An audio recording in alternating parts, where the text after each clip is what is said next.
Hey guys, you're gonna have to deal with the Atlas, Nintendo, and Headlock and Cryware thing twice. This is post commentary for a particular reason, due to lag. But this is going to be one of my all-time favorite DS games, and really the story is amazing and just dark. And it truly is a real masterpiece, and it's only a shame it never got a reprint. Welcome to Radiant Historia, made by Atlas, who are motherfuckers as far as difficulty goes, and it very simply is one of my favorite DS games, or even games, ever. And starting right off is a incredibly sad musical piece, and is one of my favorite musical pieces in a game ever. There's just so much about this damn game. But here we see a desert with two magically appearing girls talking pretty much about end of world stuff.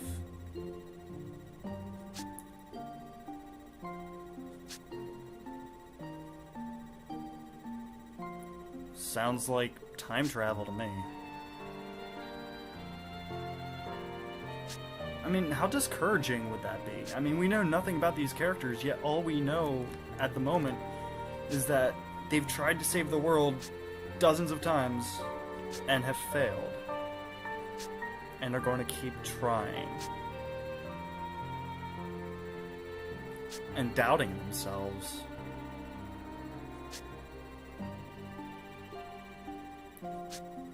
That must be really taxing for them.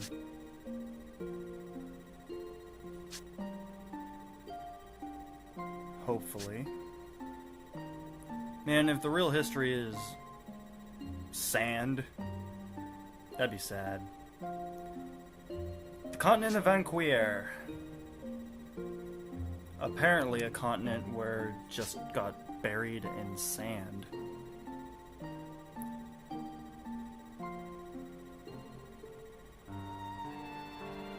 That's scary.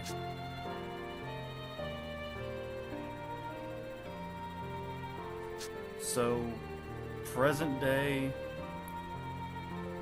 nations are fighting over land that is falling apart, and in Alistel, the Eastern Kingdom, they're fighting off a Western Kingdom from taking their fertile land. Pretty extreme for a beginning. And here we are introduced to our main character, clad in red and riding in darkness, Stocke. Really uncharacteristic JRPG hero. He's very mature and very decided from the very beginning, but here we enter the prologue, which is simply going to be learning about the character and his mission, essentially. And here we are introduced to Heiss, who appears to be his superior and wants him to take a job. And he's a man of good virtues, I assume. I can guess. I mean, he's in charge of a special ops team, and he seems to be pretty high up, and the fact that people can follow a man like that is impressive. But here we learn that there are the countries of Alistel and Grenorg. And Grenorg is the western land that is trying to take over Alistel. And apparently they've been trying to send spies in, but no luck at all. And that just seems bad. So what Heiss wants Stocke to do is to go into Grenord for all intents and purposes and find the agent that has the intel. This intel is actually going on the enemy army's weapons. So it's them just supposed to be meeting up and grabbing a guy and bringing him back before the enemy army can get him. But apparently, if you're not reading, sorry, I don't do post-com commonly. They are on a hot seat with the Alistel military, so they're trying to do this without them finding out and getting the credit for it. This is rough from the very beginning. So, apparently we're taking 2 subordinates with us on the job. And Stocke isn't happy about it. Bad history? Talented subordinates, it seems. And Heiss shows a little bit of what makes him a good leader, I guess, which is using people as tools. Take that as you will, I guess.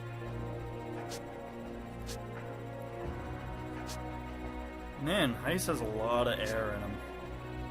And he has a gift for us, which appears to be a book. A book called The White Chronicle.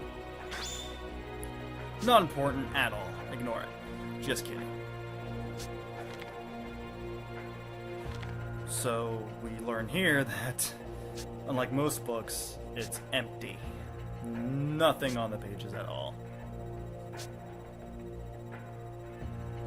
And Heiss is being rather evasive about what it means and what it does.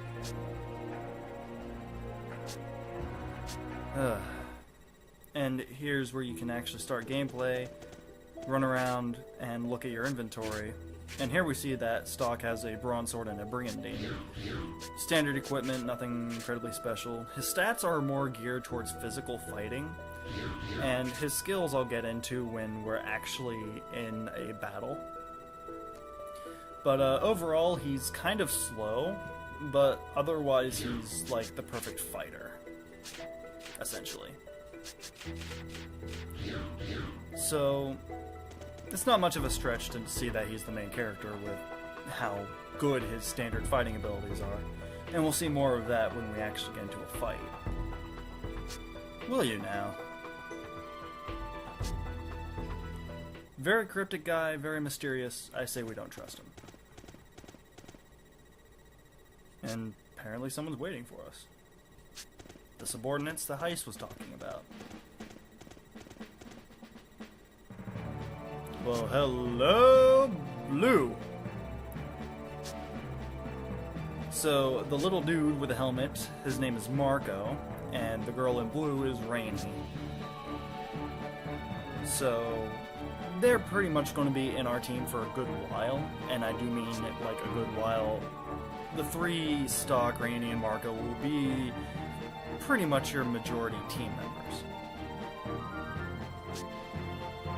And in battle they are explaining what they do. Stocke is your main melee person. He doesn't learn much magic or anything else, just skills surrounding his melee. And Rainy is a mage with a spear, so good attack power but better magic. Marco has okay attack power, but he's mainly a healer. So, really, you have everything you need in the 3 characters. And here we see that Rainy is kind of taken with Stocke for his approach, I guess we could call it. And they are under him. He is their commanding officer, and it's pretty disrespectful the way they're talking to him. So, he's explaining location details, and yeah, it looks like Marco's the smart one here. And Rainy is more the reckless person. So, yeah, according to Marco, the enemy army has gone as far as the Lasville Hills. And she very easily summed it up as, yeah, it couldn't be too long before the enemy army invades. So, they kind of need the upper hand. Things are incredibly tight, and this is just the beginning.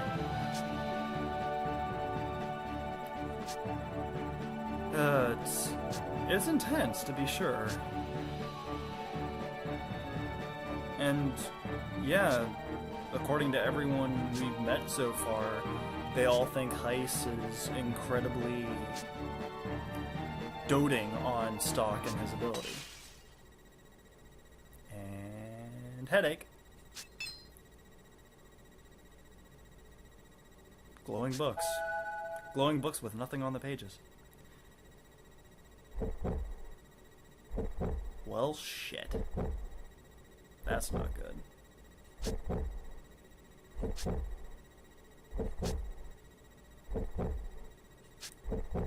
That's a great sign for future accomplishment. Great sign. But it was just a vision.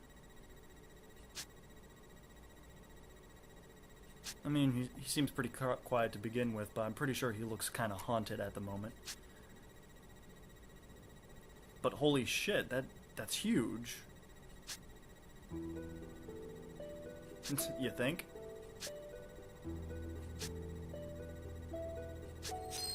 And we get 500 gold from Heiss, apparently. And pretty much they're just going to hand over their money to him and let him manage the equipment. And we see that Stocke is very matter-of-factly and doesn't try to think too hard. But here we see Rainey and Marco in our party, and we're ready to go.